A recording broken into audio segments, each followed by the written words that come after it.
मला एक सांगा, जेव्हा तुम्ही सून करून आणता घरी, तेव्हा त्या सुनेला तिच्या आईवडिलांच्या घरी जास्त काम करण्याची सवय नसते. कधीतरी आणि काहीतरी बस. परंतु ती लग्नानंतर तुमच्या घरी आल्यावर सगळं काम शिकते, सगळं काम करण्याचा प्रयत्न करते. सकाळीपासून तर संध्याकाळी झोपेपर्यंत सगळे कामं तिच्या हाताखालून जातात. आणि तुम्ही काय करता? हे काम चांगलं नाही झालं, ते काम असंच झालं, झाडू असा नाही मारला, भांडे तसे नाही घासले, आमच्या घरात असं नाही, आमच्या घरात तसं होतं, आमच्या मुली किती छान काम करतात, तुला तर काम नाही करता येत जास्त, तुझ्या आईवडिलांच्या घरी काम नव्हती करत का? अशा अनेक गोष्टी रोज आणि दिवसातून कित्येकदा तुम्ही त्या सुनाला सांगत असतात, बोलत असतात. तरी ती शांत बसते का? कारण तुमचं ती फक्त मान ठेवते, मोठेपणा ठेवत असते, आतमधून खूप चिडलेली असते. पण तरी ती शांत बसते, कारण तिला माहिती आपला संसार आहे, आज नाही उद्या चांगलं होईल. परंतु सगळ्यात मोठी चूक तुम्ही कुठं करता माहिती आहे?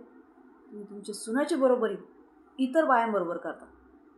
कधी तुमच्या मुलींबरोबर करताय, कधी शेजारच्या सुनाबरोबर करताय. अशा अनेक बायांचे उदाहरणं तुम्ही तुमच्या सुनाला देता. याची सून किती चांगली आहे, किती चांगलं काम करते, माझ्या मुली किती चांगलं काम करतात, आम्ही खूप चांगलं काम केलं, आमच्या राज्यात खूप सहन केलं. अशा अनेक गोष्टी टिपिकल तुम्ही तिच्या डोक्यात घालत असता. आणि या गोष्टीचा तिला खूप त्रास होतो. सगळ्यात मोठा त्रास तिला तेव्हा होतो जेव्हा तिचं कंपेअर तुम्ही इतरांशी करता. आणि कुठल्याही स्त्रीला हे कधीच आवडत नाही.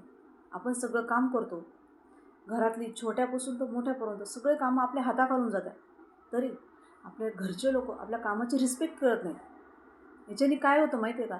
हळूहळू सुनेच्या नजरेत तुम्ही पडता. मग एक दिवस तुम्हाला ती मागं फिरून बोलते, उलटं बोलते, तुम्हाला राग येतो,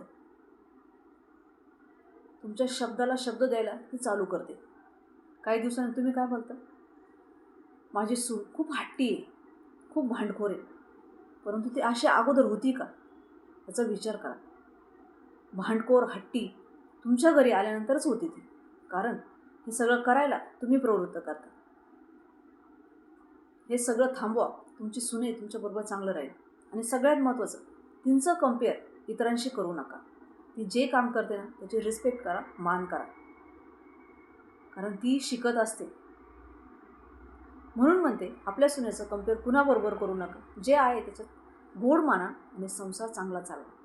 व्हिडिओ माहितीचा वाटला तर एक लाईक, एक शेअर माझ्या व्हिडिओसाठी. नवीन असाल तर चॅनल नक्की सबस्क्राईब करा. असेच नवीन कॉन्टेंटचे व्हिडिओ रोज बघत जा. सरला टॉक्स. धन्यवाद.